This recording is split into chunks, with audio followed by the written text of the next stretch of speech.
अस्सलामुअलैकुम स्टूडेंट्स। आज के वीडियो में हम लोग देखेंगे हमारा चैप्टर नंबर 6 उबुंटू लिनक्स નો परिचय। उसका पार्ट 3 है ये। और स्टार्ट करेंगे आज का वीडियो। तो है अगला टॉपिक हमारा उबुंटू में विगतों उपयोग, एक्सेसिंग डेटा ऑन उबुंटू, यानी कि उबुंटू सिस्टम के अंदर आपको अगर आपके जो डिटेल्स है, जो फाइल्स है या जहाँ पे फोल्डर है कुछ, उसका एक्सेस करना, उसका यूज करना, तो कैसे करेंगे। सबसे पहले कंप्यूटर में घना स्टोरेज साधनों उपलब्ध हो सके। क्या लिखा है, आप जहाँ पे मेमोरी में स्टोर करते हो अपनी फाइल्स को, अपने फोल्डर्स को, तो वो स्टोर करने की बहुत सारी जगह हो सकती है। जैसे कि आपने अपनी पेन ड्राइव कनेक्ट किया अपने कंप्यूटर से, तो आप पेन ड्राइव में डेटा स्टोर कर सकते हो। आपने कोई एसडी कार्ड कनेक्ट किया कार्ड रीडर से, तो उसको आप एसडी कार्ड में डेटा स्टोर कर सकते हो। वैसे कंप्यूटर के अंदर हार्ड डिस्क होती है, उसमें अलग अलग पार्टीशन होते हैं, C drive, D drive, E drive, वैसे। तो उसमें अलग अलग पार्टीशन के अंदर अंदर आप अपने हिसाब से डेटा इंसर्ट कर सकते हो, उसका डेटा एक्सेस कर सकते हो। उसके डेटा को डिलीट करना चाहो तो डिलीट भी कर सकते हो। वडे रिमूवेबल એટલે કે બદલી શકાય તેવા સાધનો પણ ગમે તે સમયે છોડી કે दूर કરી શકાય છે। क्या लिखा है, रिमूवेबल डिस्क होती है ना, जैसे कि हार्ड डिस्क हमारी, तो वो रिमूवेबल डिस्क है। इसका मतलब क्या, आप जब चाहो उसको कनेक्ट कर सकते हो कंप्यूटर में, और जब चाहो उसको वहां से निकाल सकते हो।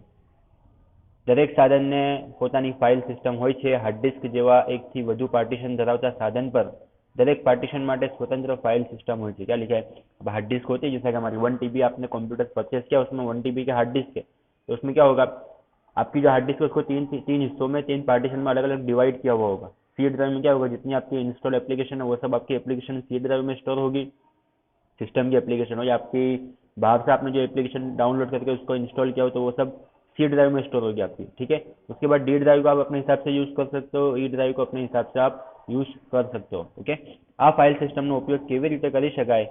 માઇક્રોસોફ્ટ વિન્ડોઝ જેવી ઓપરેટિંગ સિસ્ટમ દરેક ફાઇલ સિસ્ટમને सी ड्राइव, ई ड्राइव અને ई वगैरह જેવા अक्षरों, जिसको हम कहेंगे ड्राइव लेटर्स द्वारा सुनिश्चित करे છે। क्या लिखा है, विंडोज के अंदर सी ड्राइव, डी ड्राइव, ऐसे ड्राइव लेटर्स का यूज होता है कि उसको पार्टीशन को आइडेंटिफाई करने के लिए। अब उबुंटू में कैसे करेंगे इसको, तो जो कि लिनक्स અને યુનિક્સ જેવી સિસ્ટમ પાસે વૃક્ષ સ્વરૂપે એટલે કે रूट डायरेक्टरी હોય છે। क्या लिखा है, जो रूट डायरेक्टरी हमने पिछले चैप्टर्स में भी देखे थे, जिसमें क्या होता है, सबसे ऊपर जो फाइल होगी, सबसे ऊपर जो फोल्डर होगा उसको बोलते हैं रूट। ओके। उसके बाद उसमें सब फोल्डर, फिर सब फोल्डर। ओके। એટલે કે रूट डायरेक्टरी जो શરૂ થતી सिंगल फाइल सिस्टम હોય છે, उसमें एक ही सिस्टम होती है फाइल सिस्टम। मेन होगी रूट डायरेक्टरी, उसके अंदर अलग अलग फोल्डर्स होंगे। उबुंटू लिनक्स के अंदर या यूनिक्स के अंदर ऐसे सी ड्राइव या डी ड्राइव, ऐसे ड्राइव अलग अलग नहीं है। उसमें मेन जो एक डायरेक्टरी है, जो एक फोल्डर है, जो एक ड्राइव है, उसको कहेंगे रूट डायरेक्टरी। ओके। रूट ने स्लैश એટલે કે जो सिंबल होता है स्लैश का द्वारा दर्शावવામાં આવે છે। ઉબુન્ટુ જે પાર્ટીશન द्वारा बूट કરવામાં આવે છે તેને रूट फाइल सिस्टम तरीके ओळखવામાં આવે છે। क्या लिखा है, जिससे हम लोग उबुंटू को बूट करेंगे, स्टार्ट करेंगे, तो वो कौन सी सिस्टम है, file system, root file system.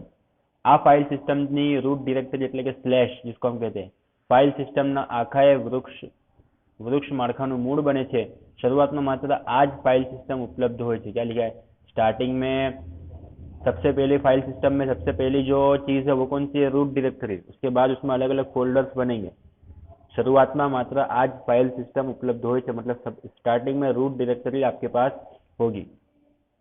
Okay. अब उबुंटू के अंदर जो होता है, अलग अलग लेवल की सिक्योरिटी आपको प्रोवाइड की जाती है, जिसमें क्या होता है, अलग अलग यूजर्स को उनके लॉगिन आईडी और पासवर्ड दिए जाते हैं। तो उबुंटू में उपयोगकर्ता प्रकार, मतलब यूजर टाइप्स इन उबुंटू। अब उबुंटू जैसा कि आपकी एक सिस्टम है। ओके। अब आपके एक सिस्टम पे अलग अलग आपने 3 यूजर्स अपने अलग अलग किए। ओके। एक होगा ओनर, एक होगा एडमिनिस्ट्रेशन, दूसरा होगा अदर यूजर। ओके। अब ओनर के पास कुछ ऐसी चीजें होनी चाहिए, यानी कुछ ऐसा एक्सेस होना चाहिए जो अदर यूजर्स के पास नहीं है। ओके। तो उसके हिसाब से हमको क्या करना पड़ेगा, उसमें उनको अथॉरिटी देनी पड़ेगी अलग अलग तरह की, जिसको हम कहेंगे फाइल परमिशन। ओके। जिसमें कुछ फाइल को, किसी यूजर को सिर्फ पढ़ने की परमिशन देनी होगी।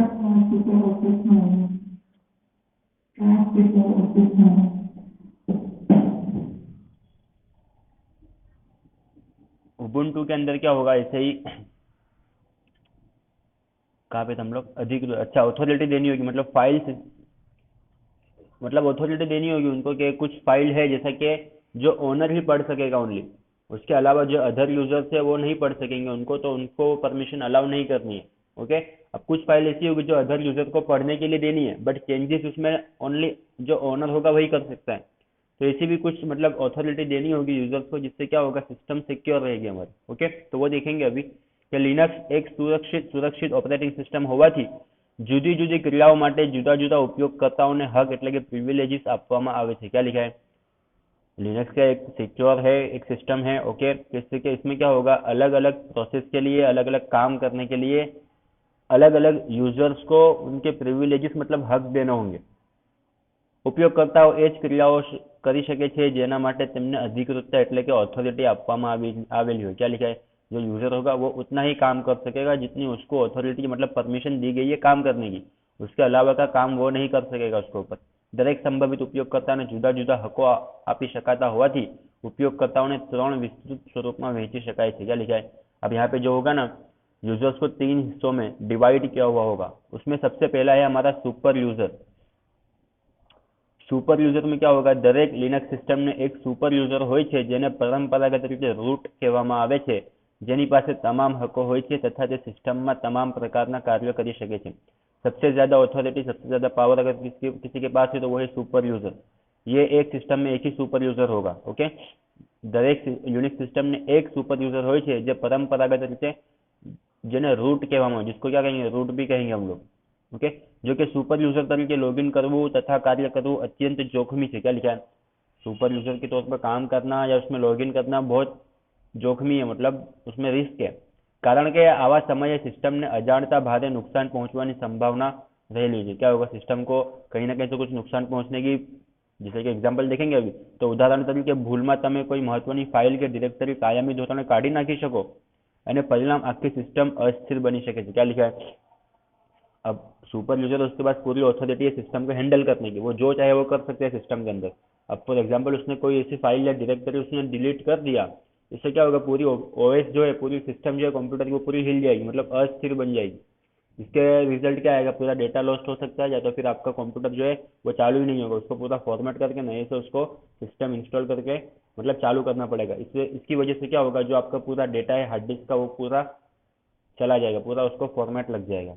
ओके, अब ये प्रॉब्लम का सोल्यूशन क्या निकाला है, तो સુપર યુઝરના લોગિન સાથે આ પ્રકારના કેટલાક જોખમો જોડાયેલા હોવાથી હાલની લિનક્સ સિસ્ટમમાં પૂર્વ નિર્ધારિત રીતે સુપર યુઝરનું ખાતું લોક કરેલું હોય છે। क्या लिखा है, अब ये हाल की जो भी लिनक्स सिस्टम है उसमें क्या होता है, सुपर यूजर का जो अकाउंट होता है उसको लॉक करा होता है, वो किसी को उसको परमिशन दी नहीं होती, अर्थात सुपर यूजर तरीके लॉगिन करवानी परवानगी कोઈને નથી। क्या लिखा है, सुपर यूजर तरीके लॉगिन करने की परमिशन किसी को नहीं है। ओके, अब वो काम कौन करेगा, जो सुपर यूजर कर रहा था अभी तक, तो वो काम करेगा हमारा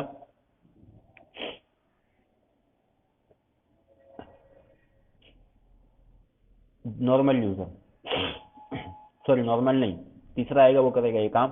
नॉर्मल यूजर क्या करेगा, अब नॉर्मल यूजर में क्या होगा, तो लिनक्सમાં બીજા પ્રકારના ઉપયોગકર્તાઓ નોર્મલ યુઝર છે। આ પ્રકારના ઉપયોગકર્તાઓને સામાન્ય સોફ્ટવેર ચલાવી શકે છે તથા તેમને તેમની પોતાની હોમ ડિરેક્ટરીમાં ફેરફાર કરવાની હક મળે છે। क्या लिखा है, उनको एक पर्टिकुलर फोल्डर दे दिया जाएगा कि अपना जितना काम है वो यहाँ पे स्टोर करना है। ओके, उसमें जो फाइल है उसको वो एक्सेस कर सकते हो, उसको चला सकते हो, उसके बाहर जो फोल्डर है दूसरा फोल्डर, ओके, तो वो उसको एक्सेस नहीं कर सकेंगे। नॉर्मल यूजर को इतनी परमिशन दी होगी कि वो कुछ सॉफ्टवेयर स्टार्ट करेंगे, उसमें काम करेंगे, वो काम को सेव रखेंगे कहीं पे। ओके, और जब बाद में उस चीज़ का अगर दोबारा से उनको काम पड़ा तो वो फाइल वो दोबारा से ओपन कर सकेंगे, इतनी उनको परमिशन दी होती है। बट उस फोल्डर के एक या दो फोल्डर के अलावा उनको कोई परमिशन नहीं है कि वो दूसरे किसी फोल्डर का डेटा एक्सेस करे या मतलब फाइल में कुछ चेंजेस करे। સિસ્ટમમાં અમુક પાસાને આ પ્રકારના ઉપયોગકર્તા વ્યક્તિગત બનાવી શકે છે, પોતાની જરૂરિયાત મુજબ બદલી શકે છે। क्या लिखा है, सिस्टम में अब यूजर के ऊपर डिपेंड है कि उसको किसी पर्टिकुलर यूजर को कितनी परमिशन देनी, एक फोल्डर की, 2 फोल्डर की, 10 फोल्डर की। ओके, પરંતુ આ ગોઠવણીઓ તેમની હોમ ડિરેક્ટરીમાં સંગ્રહવામાં આવે છે અને માત્ર તેમને લાગુ પાડવામાં આવે છે, સમગ્ર સિસ્ટમ કે અન્ય ઉપયોગકર્તાઓને નહીં। क्या लिखा है, जो पर्टिकुलर यूजर को आपने परमिशन दी होगी तो वो उतने यूजर को वो आप दे सकते हो, सब जितने વધારે के यूजर होंगे उनको नहीं जाएगी वो परमिशन। તેઓ અન્ય ઉપયોગકર્તાઓને હોમ ડિરેક્ટરી જોઈ શકતા નથી કે અન્ય ઉપયોગકર્તાના કાર્ય હસ્તક્ષેપ કરી શકતા નથી। क्या लिखा है, वो यूजर जो होगा वो किसी दूसरे यूजर के डेटा को एक्सेस नहीं कर सकेगा। फॉर एग्जांपल एक है यूजर 1, एक है यूजर 2। ओके, यूजर 1 का एक्सेस दिया है फोल्डर 1 का और यूजर 2 को एक्सेस दिया है फोल्डर 2 का। अब फोल्डर 1 का एक्सेस जिसके पास है यूजर 1, वो फोल्डर 2 में जितना डेटा है उसको एक्सेस नहीं कर पाएगा। क्यों, क्योंकि उसको परमिशन कितनी दी है, फोल्डर 1 तक की परमिशन उसको अलोकेट हुई है। उसके बाहर का वो देख भी नहीं सकता और उसमें कुछ चेंजेस भी नहीं कर सकते। તેઓ વિશ્વ સ્તરે કોઈ સોફ્ટવેર પણ પ્રસ્થાપિત કરી શકતા નથી। उनको कोई सॉफ्टवेयर अगर इंस्टॉल करना है नया सॉफ्टवेयर सिस्टम के अंदर, तो उसकी भी परमिशन उनको नहीं है। वो परमिशन किसके पास आएगी? वो परमिशन आएगी तीसरा यूजर जो है हमारा एडमिनिस्ट्रेटर यूजर। ओके, अब जो हमने पहला जो यूजर देखा था हमारा जिसमें था सुपर यूजर, उसको जो लॉक किया था, ओके, यूनिक्स सिस्टम में क्या किया था, उसको लॉक किया था। अब उसका जो काम है वो कौन करेगा? तो वो यहाँ पे एडमिनिस्ट्रेटर यूजर करेगा। तो ત્રીજા પ્રકારના ઉપયોગકર્તા એ એડમિનિસ્ટ્રેટર યુઝર છે। આ પ્રકારના ઉપયોગકર્તાઓ માટે પણ અકસ્માતથી સિસ્ટમને થતા નુકસાનને રોકવા માટે નોર્મલ યુઝર તરીકે સિસ્ટમ શરૂ કરી આપવામાં આવે છે। क्या लिखा है?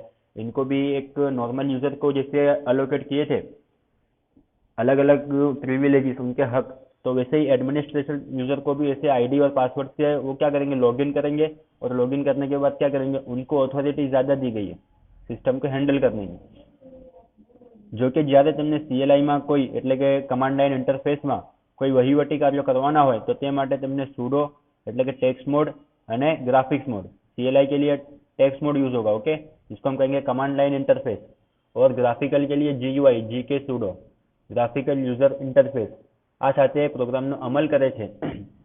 આ આદેશો જ્યારે પ્રથમ વખત ચલાવવામાં આવે છે ત્યારે ઉપયોગકર્તા પાસે વધારાની સુરક્ષા માટે તેમનો પાસવર્ડ માંગવામાં આવે છે। क्या लिखा है? फॉर एग्जांपल एडमिनिस्ट्रेशन यूजर ने लॉगिन किया, ओके, अब उसको कोई एक नया सॉफ्टवेयर इंस्टॉल करना है सिस्टम के अंदर, तो सिस्टम में जैसे इंस्टॉल करने जाएंगे वैसे ही वो आईडी और पासवर्ड मांगेगा एडमिनिस्ट्रेशन के पास। जिससे क्या होगा? वो पासवर्ड अगर करेक्ट एंटर करेगा तभी उसको परमिशन होगी कोई नया सॉफ्टवेयर इंस्टॉल करने के लिए, ओके। अगर वो पासवर्ड रॉन्ग हो गया है तो वो परमिशन अलोकेट नहीं होगी। અને તેને 15 મિનિટ સુધી યાદ રાખવામાં આવે છે। अब एक पासवर्ड क्या होगा? 15 મિનિટ के लिए याद रखेंगे, પછી તેની પાસે ફરી પાસવર્ડ માંગણી કરવામાં આવે છે। ત્યારબાદ ઉપયોગકર્તા ખરેખર એડમિનિસ્ટ્રેટર ઉપયોગકર્તા છે કે નહીં તેની ચકાસણી કરવામાં આવે છે। જો ઉપયોગકર્તા એડમિનિસ્ટ્રેટર હોય तो તે પ્રોગ્રામને સુપર યુઝરના હકો સાથે ચલાવવામાં આવે છે। क्या लिखा है? अब एग्जांपल के तौर पे कोई सॉफ्टवेयर इंस्टॉल करने गए, पासवर्ड मांगा, आपने पासवर्ड एंटर किया, ओके, पासवर्ड करेक्ट है अगर तो वो याद रखेगा 15 मिनट के लिए। उसके बाद दोबारा से मांगेगा पासवर्ड, अगर दोनों पासवर्ड मैच हो गए 15 मिनट के बाद वाला और नया पासवर्ड, तो वो क्या करेगा? तो परमिशन अलोकेट होगी एज अ सुपर यूजर काम करने के लिए। अगर ऐसा नहीं हुआ, पासवर्ड रॉन्ग हो गया, तो नहीं तो ભૂલને સંદેશો દર્શાવવામાં આવે છે। वही एडमिनिस्ट्रेटर પણ સામાન્ય ઉપયોગકર્તા જ બની રહે છે। क्या लिखा है? अगर ऐसा हुआ कि पासवर्ड जो दोनों मिसमैच हो गए, कि दोनों पासवर्ड जो है वो सेम नहीं हुए अगर, तो क्या होगा? ऐसे एडमिनिस्ट्रेटर यूजर जो है वो भी एक नॉर्मल यूजर ही बन के रह जाएगा, સિવાય કે તેને આદેશોને sudo કે gk sudo कमांड द्वारा चलावतो હોય છે। वो क्या करेगा? सीएलआई या जीयूआई का यूज तो कर पाएगा, बट उसका जो काम करना था, इंस्टॉल करना था सॉफ्टवेयर या प्रोग्राम कोई, तो वो नहीं कर पाएगा, ओके। sudo કે gk sudo દ્વારા આપવામાં આવેલા સફળ કે નિષ્ફળ તમામ પ્રયત્નોની નોંધ लॉग फाइल में કરવામાં આવે છે, ओके। अब जितने भी सीएलआई या जीयूआई का यूज करके कमांड एंटर किए हैं तो वो कहीं ना कहीं लॉग फाइल के अंदर स्टोर होंगे, ओके। जो कौन पढ़ सकेगा? जो एडमिनिस्ट्रेटर यूजर होगा वही उसको पढ़ पाएगा। सीधा जीयूआई માંથી શરૂ કરવામાં આવેલા ગ્રાફિક્સ એડમિનિસ્ટ્રેટિવ પ્રોગ્રામ માટે પણ પાસવર્ડની માંગણી કરવામાં આવે છે અને આ રીતે ઉપયોગકર્તાની અધિકૃતતા એટલે કે ઓથોરિટી ચકાસવામાં આવે છે। क्या लिखा है? ग्राफिक्स आपको कोई नई चीज सिस्टम में एंटर करनी है, नया फोल्डर क्रिएट करना है अगर, तो उसके लिए भी क्या होगा? वो पासवर्ड एंटर करना पड़ेगा आपको। सामान्य उपयोगकर्ताने sudo કે gk sudo કમાન્ડ ચલાવવાની અનુમતિ આપવામાં આવતી નથી। આ ઉપયોગકર્તાઓ માત્ર नियमित विनियोगो चलावी सके છે। क्या लिखा है? जो नॉर्मल यूजर होंगे वो क्या करेंगे? जो नियमित सॉफ्टवेयर है, जो लिमिटेड सॉफ्टवेयर जो नॉर्मल सबके लिए यूज होंगे वो सॉफ्टवेयर वो चला सकेंगे। તેઓ કોઈ પ્રકારના સિસ્ટમને લગતા વહીવટી કાર્યો કરી શકતા નથી। जो सिस्टम के मैनेजमेंट के जो एक्ट है वो नॉर्मल यूजर नहीं कर पाएंगे, ओनली एडमिनिस्ट्रेटर यूजर करेगा, वो भी पासवर्ड एंटर करने के बाद, ओके। तो ये 3 यूजर होते हैं। सबसे पहला था हमारा सुपर यूजर जिसको लॉक किया होता है, ओके।